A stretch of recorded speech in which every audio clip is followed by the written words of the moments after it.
이번 시간은 다양한 저울의 측정 원리에 대해서 공부해 보도록 합시다. 총 3개의 문단으로 이루어졌네요. 첫 번째 문단 먼저 보도록 할게요. 우리가 일상생활에서 흔히 사용하는 저울은 어떤 원리로 작동하여 물체의 무게를 측정하는 것일까? 자, 그러니까 이 질문은 뭐에 대해서 알아보겠다는 거예요? 저울의 원리에 대해서 알아보겠다는 거죠. 질문을 했으니까 답을 해줄 거예요.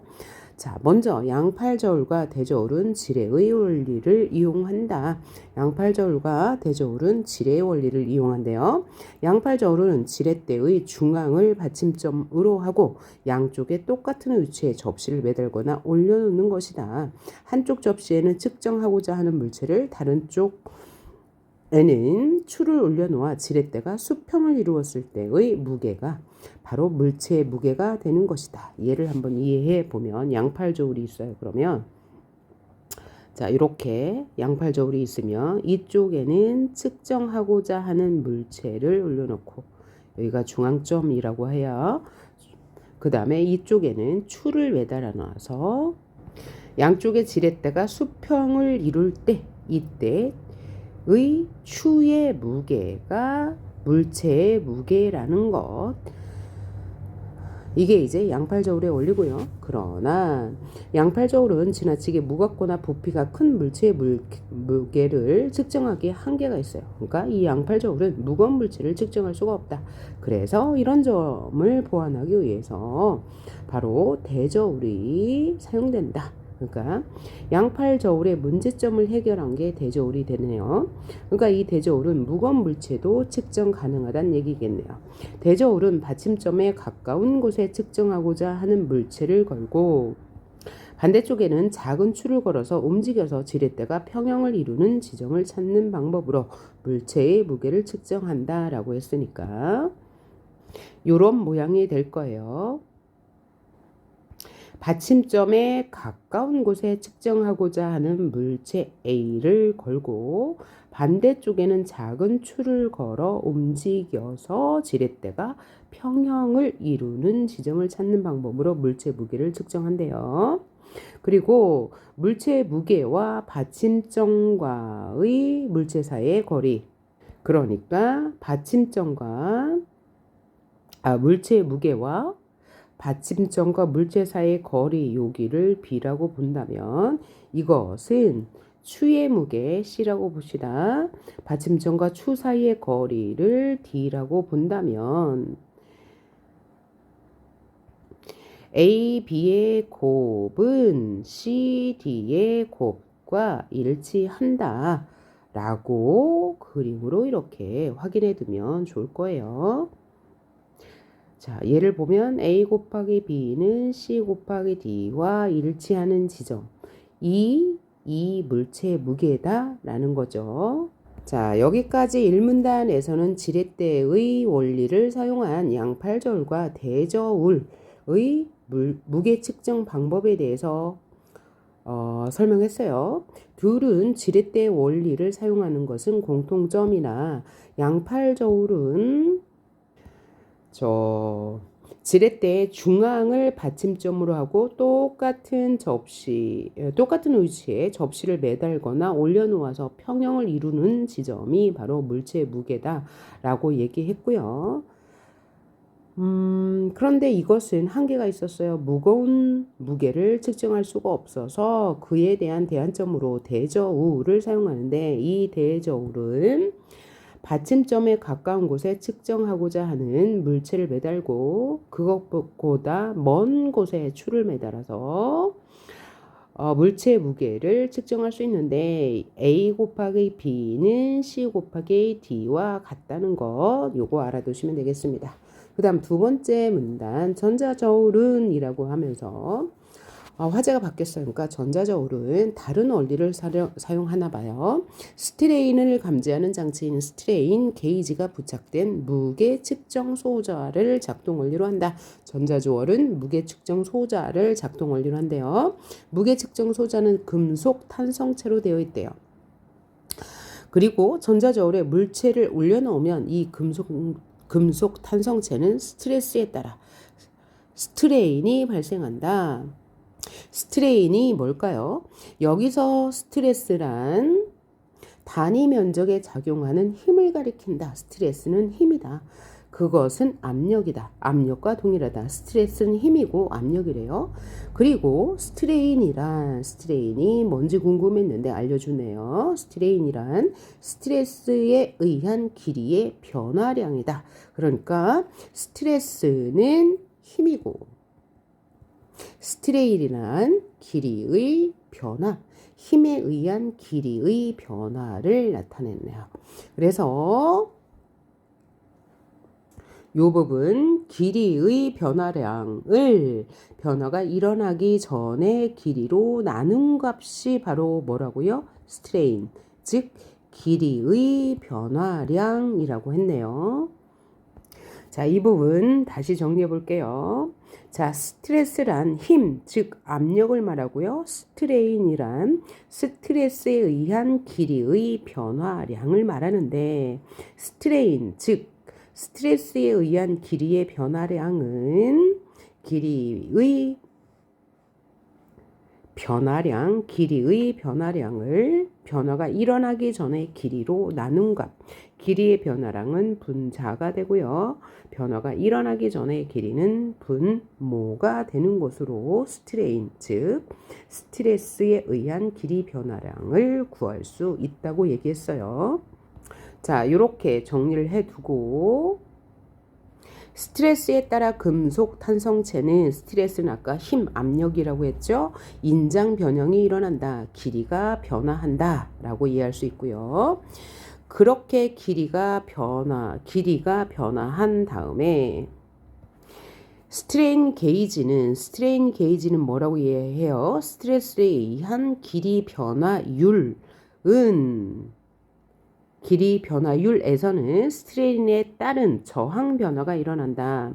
저항 변화가 뭐예요? 바로 스트레인 게이지라는 뜻이죠. 그러면 저항 변화는 인장 변화, 즉 스트레스, 힘, 압력에 의한 길이 변화에 의해 일어나는 것이라고 이해하시면 되겠죠. 이 스트레인은, 즉 압력은 스트레스의 크기에 비례한다. 그러니까 스트레인이 커지면 스트레스의 크기도 커지는 것이다. 전기 저항은 그 스트레인에 비례한다. 그러니까 전기 저항도 커진다. 즉 전기 저항과 스트레스의 크기, 스트레인은 함께 일어난다. 즉 비례 관계이다 라고 알아두시면 되겠어요. 통상적으로 스트레인 게이지에서의 저항 변화는 매우 작대요. 그래서 증폭 회로를 통해 약 100에서 200배를 증폭시키고 전기신호로 전환한 다음에 순서 과정 이해하셔야 되겠죠. 자, 저항 변화, 그러니까 인장 변화가 일어나고 저항 변화가 일어난 다음에 어떻게 해요? 증폭 회로를 통해 저항 변화를 증폭시킨 다음에 4번 전기 신호로 변환한 다음에 디지털 신호로 바꾼다. 그래서 전자저울의 지식에 물체 무게가 나타나게 된다. 그러면 이 전자저울의 작동 과정 다시 한번 볼게요. 자, 인장 변형이 일어나고 그러면 저항 변화까지 일어나고 그 다음에는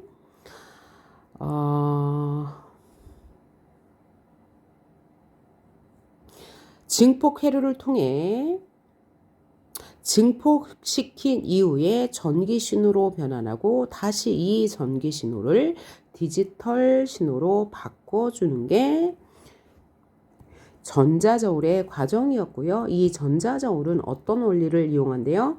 무게 측정 소자 작동 원리를 이용한대요. 다음 문장 볼게요. 전자저울에서 금속 탄성체는 가해진 스트레스에 대해 일정한 스트레인을 발생시켜야 하는 매우 중요한 부품이다.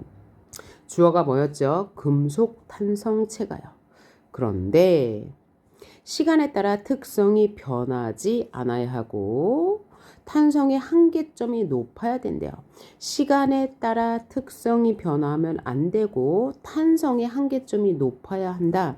여기서 탄성은 뭐예요? 변하는 한계점이 높아야 된다는 거죠. 그래야지 전자저울에 너무 큰 스트레스가 가해졌을 때 원래대로 되돌아갈 수 있는데 원래대로 되돌아가지 않으면 복귀하지 않으면 소형 변형이 일어나기 때문에 탄성의 한계점이 높아야 한다는 거죠. 다시 말하면 금속 탄성체는 스트레스 즉 힘, 압력에 대해 일정한 스트레인을 발생시켜야 해요. 그래서 특성 변화가 일어나지 않아야 하고 탄성의 한계점이 높아야 된대요. 탄성의 한계점이 높다는 것은 전자저울에 어떤 압력이 가해졌을 때 되돌아가는 복귀하는 정도가 높다는 거고 복귀하지 못하면 소형 변형이 일어나요. 그러니까 소형 변형이 일어나면 문제가 되기 때문에 탄성의 한계점이 높아야 된다는 말이에요. 자, 그래서 이 문단에서는 뭐에 대해서 설명했어요? 전자저울의 원리와 과정. 전자저울의 원리는 무게 측정 소자 작동 원리를 사용한다. 그런데 그 무게 측정 소자 작동 원리를 이용할 때 전자저울에 물체를 올려놓으면 전자저울 내부에 있는 금속 탄성체가 압력, 즉 힘을 받아 움직이는데 이 금속 탄성체는 특성이 변하면 안 되고 탄성의 한계점이 높아야 소형 변형이 일어나지 않는다고 말했고요. 전자저울의 작동 과정은 먼저 전자저울에 물체를 올려놓으면 첫 번째 금속 탄성체의 인장 변형이 일어나고 저항 변화가 따라서 일어나고 세 번째는 증폭 회로를 통해서 무게를 증폭시킨 다음에 전기 신호로 변환하고 마지막으로 디지털 신호로 바꾼 다음에 우리에게 무게를 알려준다 라고 말해주고 있어요. 세 번째 문단 볼게요. 스트레인이 생겨나지 않을 정도로 작은 물질의 무게, 즉 무게가 너무 작은 것은 어떻게 측정해야 할까? 그러면 화제가 바뀌고 있어요. 아주 작은 무게를 측정하는 원리가 또 있나 봐요. 과학 분야에서는 세포막이나 DNA 등의 무게, 그러면 세포막이나 DNA는 아주 작은 물질인가 봐요. 를 측정하기 위해서 초정밀 미량 저울을 사용해요. 아주 작은 무게는 초정밀 미량 저울을 사용하는데 이 초정밀 미량 저울은 압전 효과가 일어나는 수정 진동자 센서를 통해 무게를 측정한대요. 그러니까 초정밀 미량 저울은 수정 진동자 센서의 원리를 이용한다라고 설명하고 있는 거네요. 그러니까 전자저울의 한계를 극복한 것이 바로 초정밀 미량저울이란 얘기고 초정밀 미량저울은 수정 진동자 센서를 통해서 무게를 측정할 수 있대요. 그럼 어떻게 측정하는지 봅시다. 압전 효과란 아까 압전 효과가 일어나는 수정 진동자 센서의 원리를 이용한다고 했으니까 압전 효과가 무엇인지 지금 설명해 주네요. 압전 효과란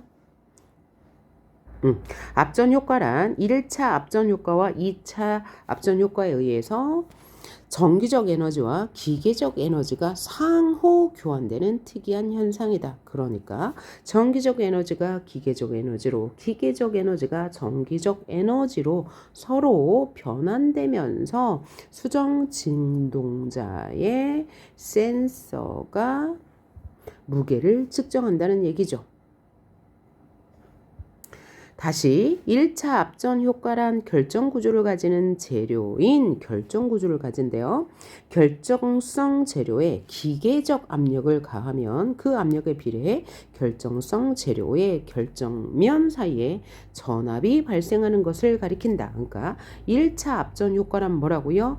기계적 압력을 전압으로 바꿔준다는 게 1차 압전 효과고요. 그 다음 2차 압전 효과란 결정성 재료의 결정면 사이의 전압을 걸어주면 결정성 재료에 변형이 생기는 것을 가리킨다 라고 했으므로 2차 압전 효과는 전압, 즉 전기를 기계적 에너지로 바꿔주는 것이구나 라고 이해할 수 있죠. 수정은 절단된 각도와 두께에 따라 고유 주파수가 달라진대요.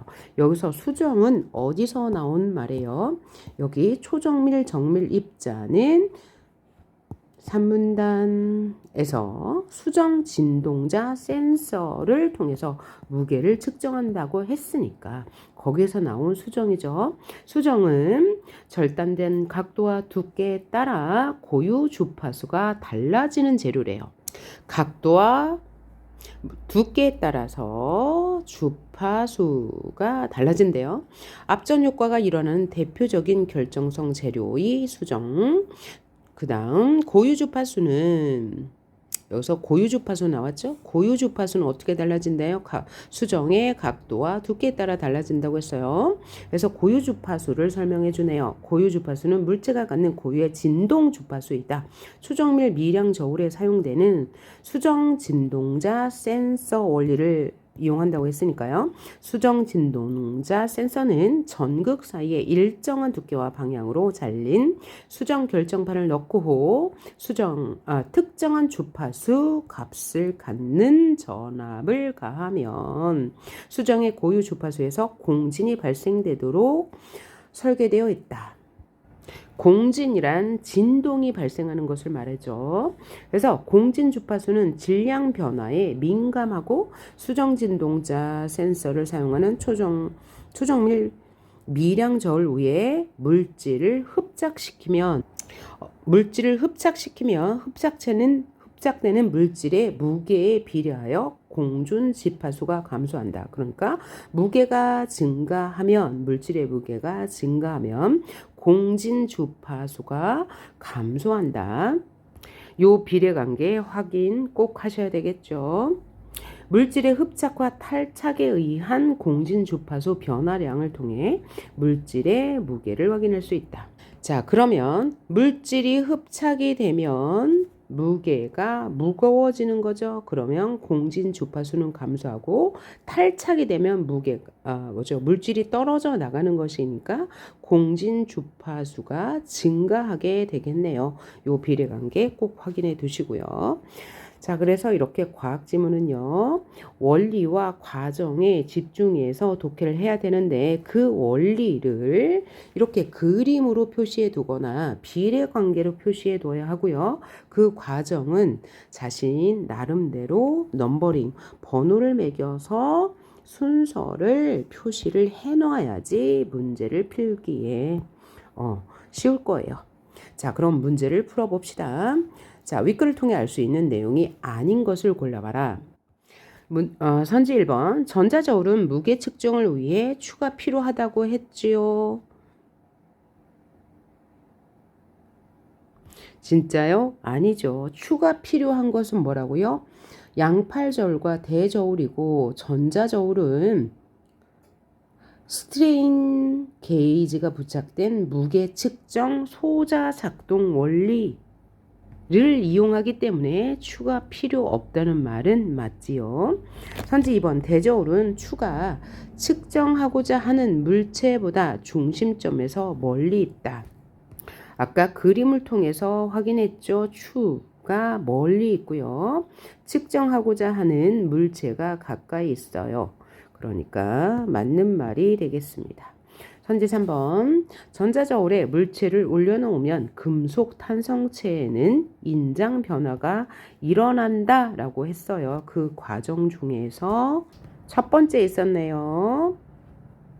금속 탄성체 인장 변화가 일어나고 저항 변화가 일어나고 그 다음에 무게를 증폭시키고 전기 신호로 변한 마지막 디지털 신호로 변한 이런 과정에 의해서 전자저울은 무게를 측정할 수 있다고 했으므로 맞는 말.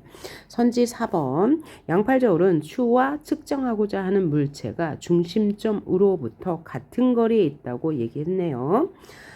1문단에 그 다음 선지 5번 스트레인 게이지 탄성의 한계점보다 높은 스트레스를 가하면 여기서 스트레스는 압력, 힘이라고 했죠. 소형 변성이 일어나는 게 아니고 탄성의 한계점보다 높은 스트레스를 가하면 소형 변성이 일어나는 것은 스트레인 게이지가 아니고 금속 탄성체죠.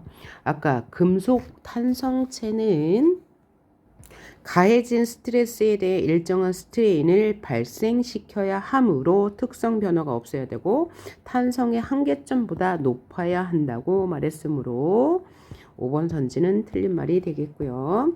문제 2번 풀어봅시다. 그대에 대한 설명으로 적절하지 않은 것은 기억은 양팔저울이에요. 니은은 대저울, 디귿은 전자저울이죠. 기억과 니은은 양팔저울과 대저울은 모두 물체 무게를 측정할 때 질의 원리를 이용하는 거 맞고요.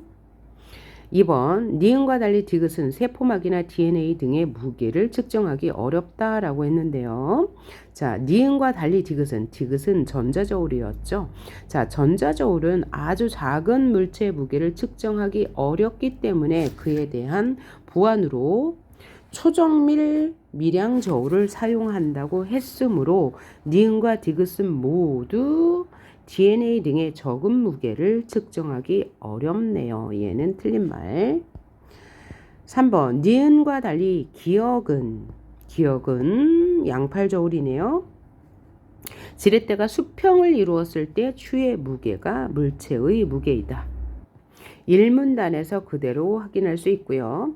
니은보다 기억은 무겁거나 부피가 큰 물체를 측정하는데 한계가 있어서 대저울을 사용한다고 했고요. 기억과 달리 디귿은 스트레인 게이지의 저항 변화를 증폭시킨다고 했죠. 그리고 전기 신호로 전환한 다음에 디지털 신호로 바꾸는 과정을 거친다. 이 문단에 나와 있으니까 맞는 말이 되겠습니다. 그대로 나와 있어요. 그 다음 3번 문제 봅시다. 윗글을 바탕으로 보기의 가다에 대한 설명으로 적절하지 않은 것을 골라보라고 했어요.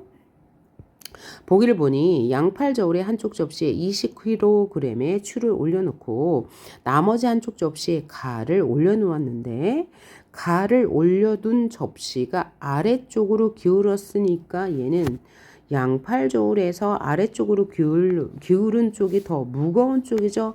그러니까 가는 20kg 이상이 될 것이다 라는 것 확인할 수 있고요. 그 다음 대저울의 받침점에서 왼쪽으로 30cm 떨어진 위치에 10kg의 추를 걸어두고 받침점 오른쪽에 20cm 떨어진 위치에 나를 걸었을 때 여기가 나네요.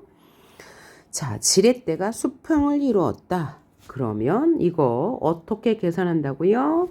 얘가 A, 얘가 B, A 곱하기 B는 C 곱하기 D와 일치한다라고 했어요. 그래서 30cm 곱하기 30kg 300이라고 치면 여기서 20이죠. 얘는 20 곱하기 무엇은 뭐가 돼야 돼요? 얘가 300이 돼야 돼요. 그럼 이 A에 들어갈 숫자는 뭐가 돼요? 15가 되죠. 그래서 얘는 평형을 이루었으니까 나는 15kg이 되겠다라는 것 확인할 수 있고요. 아무런 물체도 올려놓지 않은 전자저울에 금속 탄성체 나왔으니까 전자저울이겠네요. 의 길이는 10cm이다. 이 저울에 10kg의 상자를 올렸을 때 금속 탄성체의 길이가 2cm 늘어났다. 아까 지문에서 뭐라고 했냐면 압력에 의한 길이의 변화량, 즉 스트레인은 변화가 일어나기 전에 길이, 분의 길이의 변화량으로 구할 수 있다고 그랬어요. 그러면 자, 변화가 일어나기 전에 금속 탄성체 길이는 10cm였고 금속 탄성체의 변화량은 2cm였습니다. 따라서 스트레인, 압력에 의한 길이 변화량은 5분의 1이 되는 거죠. 다시 말하면 5kg 증가할 때마다 몇 cm 늘어나는 거야? 1cm 늘어나는 거다. 5분의 1이니까요. 길이는 구했습니다. 늘어났어요. 그리고 상자 위에 달을 올렸을 때 상자 위에 아까 상자는 몇 킬로? 10kg에 달을 올렸을 때 금속 탄성체의 길이가 13cm가 되었어요. 아까 상자는 10kg이었고요. 그 위에 달을 올렸을 때 13cm가 되었는데 아까 상자를 올렸을 때 탄성체의 길이가 2cm 늘어났어요. 10cm에서 그러니까 12cm에서 1cm만 더 늘어난 거예요. 그런데 상자 위에 눌렸어요. 상자는 이미 12cm가 되어 있었고요. 거기에다가 위에 달을 올리니까 13cm가 되었다라고 하니까 요 1cm가 다의 값이 된다는 거 확인하셨죠? 그러니까 이 1cm 늘어날 때마다 5kg이 는다고 했으니까 다는 바로 몇 킬로? 5kg이 될 거예요. 요 관계 이해하셨죠? 자, 그러면 이를 바탕으로 선지를 판단하는데 적절하지 않은 것을 골라봅시다. 1번 가나 다 중 물체 무게는 가장 무겁다. 아까 가의 무게가 20kg였으니까 맞는 말이 되겠고요. 선지 2번 대저울에 나 대신 달을 걸었을 때 달을 걸어둔 쪽으로 지뢰가 기울게 된다. 그러면 무거운 쪽으로 지뢰가 기울게 되는데 다는 5kg이었으니까 틀린 말이 되겠네요.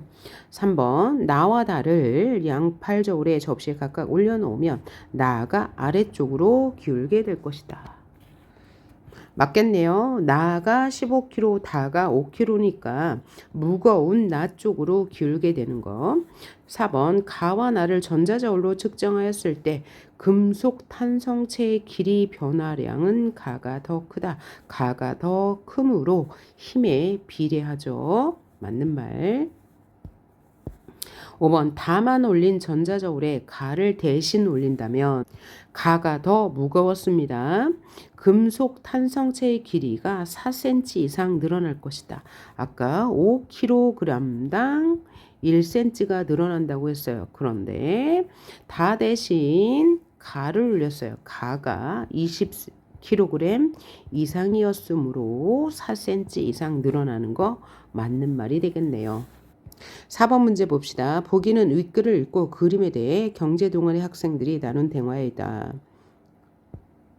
옳지 않은 것을 골라라. 보기를 보니까 수정 진동자 센서를 사용하는 초정밀 미량 저울이래요. 세포막 ABC 아주 작은 무게를 올렸어요. 그래프는 시간에 따른 공진 주파수의 변화. 자, 오른쪽은 시간이고요. 수평, 수직 쪽은 주파수의 변화를 나타냈어요. 그러면 아까 우리 마지막 문단에서 확인했던 거 뭐였어요? 미량 저울 위에 물질을 흡착시키면 흡착되는 물질의 무게에 비례하여 무게가 무거우면 공진 주파수는 감소한다 라고 했어요. 그러면서 흡착과 탈착에 의한 공진 주파수 변화량을 통해 물질의 무게를 확인할 수 있다라고 했어요. 그래서 이 공진 주파수의 변화량을 통해서 무게를 확인할 수 있는데 비례 감각이 어떻게 된다고요? 자, 무게가 무거울수록 뭐 한다고요? 공진 주파수는 감소한다고 그랬어요. 그러면 공진 주파수가 감소량이 가장 큰 게 무게가 가장 무거운 것이 되겠네요. 따라서 세포막 C가 가장 무겁고 그 다음 B, A가 되겠어요. 이를 바탕으로 선지를 판단해 봅시다. 현재 1번 세포막 ABC에 전압을 가하면 변형이 생긴다. 자, 그럼 지문에서 맞는지 틀리는지 한번 확인해 볼게요. 자, 초정밀 미량 저울을 사용하는 것은 수정 진동자 센서를 사용하는 거죠. 자, 볼 때 1차 압전 효과로 기계적 압력을 가하면 그 압력에 비례하여 결정성 재료 의 결정면 사이에 전압이 발생한다. 그러면 대표적인 결정성 재료가 뭐라고 그랬어요? 수정이라고 그랬죠. 그리고 2차 압전 효과란 결정성 재료의 결정면 사이에 전압을 걸어주면 결정성 자료의 변형이 생기는 것이죠. 여기서 결정성 재료란 뭘 말했어요? 수정이라고 했죠. 이 세포막과 같은 재료는 변형이 생기지 않는다고 하였습니다. 그래서 틀린 말이고요. 세포막 ABC 중 가장 무게가 작은 것은 A다. 맞죠? 그 다음 저울 위에 올려진 세포막 ABC를 저울에서 탈착시켜 저울에서 빼면 공진 주파수가 증가한다. 무게가 적어지면 공진 주파수가 증가한다. 맞는 말이고요. 초정밀 미량 저울은 정기적 에너지와 기계적 에너지가 상호 변환된다고 지문에 그대로 나와 있고요. 세포막 ABC의 무게를 측정하기 위한 특정한 전압을 수정 진동자 센서에 가해야 하죠. 자, 뭐라고 말했어요? 수정 진동자 센서는 전극 사이에 일정한 두께와 방향으로 잘린 수정 결정판을 놓고 특정한 주파수 값을 갖는 전압을 가하면 공진이 발생한다 라고 했으므로 맞는 말이 되겠습니다. 다음 문제 5번 A와 문맥적 의미가 유사한 걸 찾으라고 했는데 A는 물체의 무게가 나타난다의 밑줄이 그어졌어요. 그러면 이 성질, 이 주어의 성질까지 봐야 돼요. 1번 그의 얼굴에는 굳은 의지가 나타났다. 여기서 의지는 뭐예요? 감정이죠. 어떤 상태의 변화나 결과가 아니에요. 2번 이 계곡에는 그의 슬픔이 애잔한 가락으로 나타났다. 슬픔이 나타난다. 이것도 감정이네요. 3번 어떤 물건이든지 자유롭게 교환할 수 있는 수단으로서 화폐가 나타났다. 이거는 출현했다는 거죠. 징후가 어떤 결과가 나타난 게 아니고요. 새롭게 출현한 거죠. 4번 앞으로 큰 인물이 될 것 같은 징후가 어떤 징후가 어려서부터 나타났다. 이게 맞는 말이에요. 어떤 징후나 결과가 나타났다. 자, 가장 가까운 성질. 그 다음 뜻밖의 목격자가 우리 앞에 나타났다는 뭐야? 실제적으로 물리적으로 출현했다는 거죠. 그래서 틀린 말이 되겠습니다. 자, 지금까지 우리 다양한 저울의 측정 원리에 대해서 살펴보았습니다. 이 지문 같은 경우에는 그냥 문제를 정확하게 읽고 그 원리를 적용하면 그닥 어렵지 않은데 이런 문제가 만약에 생소하다면 여러분은 문제를 푼 경험이 많지 않으니까요. 앞으로 이런 문제가 나올 때 이렇게 풀어야 한다는 사실을 기억해 두시고 이 문제를 정확하게 생각으로 풀어 두셔야 다음 문제도 이와 같이 풀 수 있습니다. 네, 수고하셨습니다.